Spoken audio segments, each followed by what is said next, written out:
So ayan yung building na pinaglaruan namin. Ayan. Naka-Japanese yung ano, yung sulat eh. Oo. Yan, nandito kami sa amusement park at magsusubukan namin mag-claw machine. So ito, magaling mag-claw machine to. Marami na siya nakuhang action figure dito. Yan, si Romeo ang unang sumubok. Sablay! Yan. Si Romeo muna ang kukuha. Malayo. Walang yan. Kuha lang yan. Uy! Wala. Isa pa, isa pa.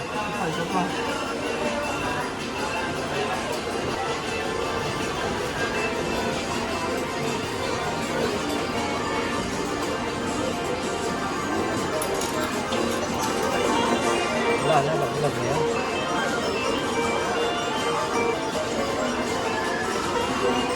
Wala pa rin. Isa pa, isa pa.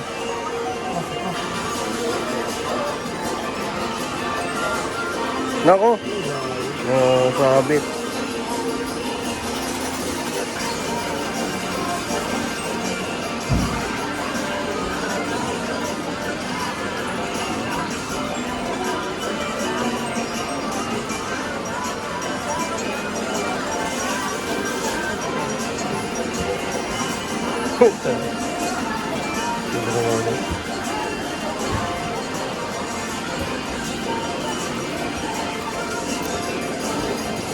Mabit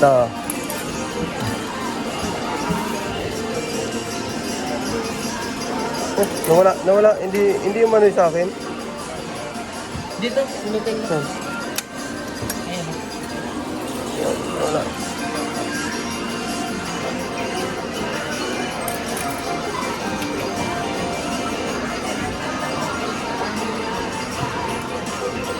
Oh, malapit to.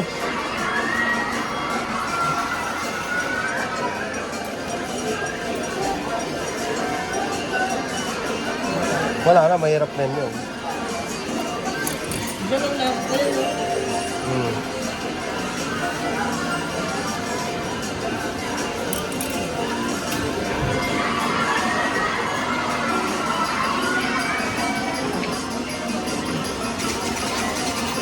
Baka malabo ito.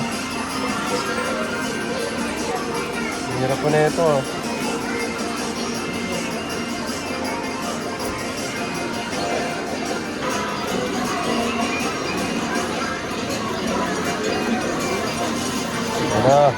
Malapit na, mahulog na yan. Tapos sobray kawit ko Isa pa, isa pa.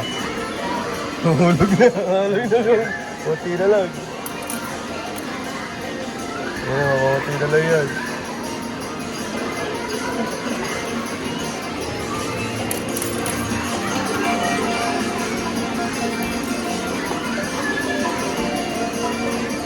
Ayan na, isa na lang yan. Laglag din yung sakto na yan. Hindi pa rin. Kailangan dito banda you know? Masyado malo yung kawit ko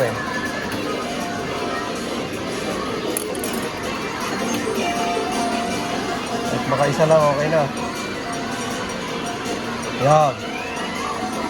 Kuha na to, Myong. Laglag na to, Myong. Ay, ingat yan. Ay! Sabay, sabay.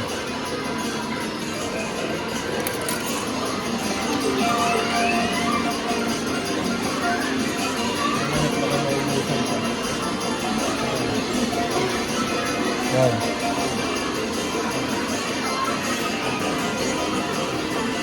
Ayun na!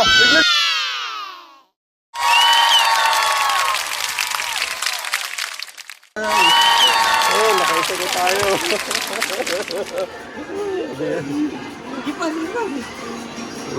Ayun guys, nakakuha na tayo na isa. Gojo. Jujutsu Kaisen si Gojo. Musang gala. Yun, sa ilang attempts, nakakuha naman ako ng isa. Ayan. Hindi tayo na zero. Ito nga pala yung nakuha natin kanina sa claw machine. At i-unbox natin, tignan natin yung itsura niya. Bago ko pala ito nakuha, naka-apat na hulog ako na tig 100 yen. So 400 yen sa peso, 148. Tapos ang price nito pag binili mo 3,900 yen o 1,443. So ayan, tignan natin. Naka-tape pa siya.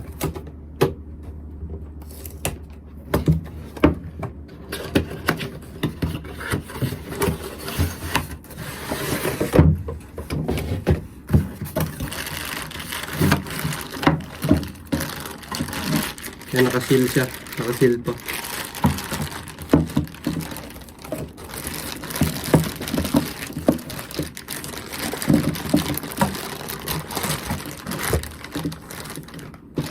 So ito siya guys. Yan. Si ano nga pala to, si Gojo. Yan. Mga action figure. Yan, ito siya. Ang ganda niya, ang gandang pang display. Medyo ano siya, mataas siya talaga. Yan, sa halagang 148 pesos. Yan. Kasi mahal din itong mga collectible items kasi to. So yun guys, comment kayo kung ano pa yung susunod nating kukunin, kung ano pang action figure yung gusto nyong makuha ko. So susunod babalik ulit tayo doon. Yan. So yun guys, maraming salamat.